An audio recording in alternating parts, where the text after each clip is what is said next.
Нова енергија и нови пристапи во работењето воведе локалната власт за 2 години, а сработеното е заложба на граѓаните, советниците и директорите, посочи на денешното обраќање градоначалникот Иван Јорданов. Ние како локална самоуправа во овој мандат се трудиме да внесеме нова енергија на работењето и да воведеме нови и поактивни пристапи во напредокот и развојот на нашиот град.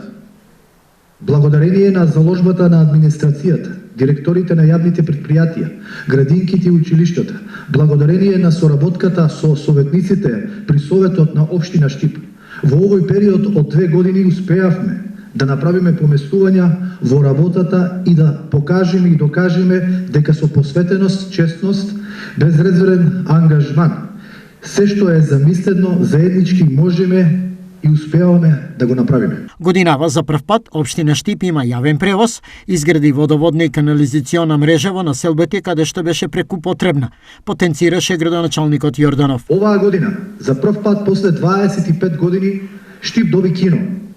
Веќе се гради првиот паркинг на повеќе нивоа, а во оваа година ќе се започнат дополнителни 2 локации со паркирање на повеќе нивоа.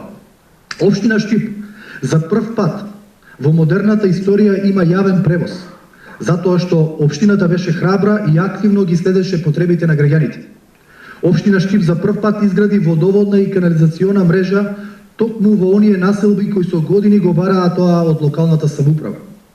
Општина Штип за прв пат понуди целосна дигитализација на услугите, затоа што на прво место се граѓаните и нивната потреба. Тековно во сите населби се асфалтираше, градеше и уредуваше, додаде Јорданов. За само 2 години успеавме да уредиме 3 опасни крстосници, со која зголемивме безбедноста на 3 најцрни точки во нашата општина. Изградивме нов мост, а веќе имаме постапка за изградба на уште еден, со кој ќе го финализираме проектот обиколница во општина Штип. Најголемите булевари во општина Штип тековно се одржуваат, а во вториот квартал од наредната година ќе почнеме со изградба на булеварот Партизанска. Веќе работиме на изградба на домови за најранливите категории на граѓани. Ќе понудиме сообраќајници кои наликуваат на европски градови, а сето тоа само за граѓаните на општина Штип. Јорданов за во иднина најави многу проекти, воден од желбата на граѓаните за подобро живење.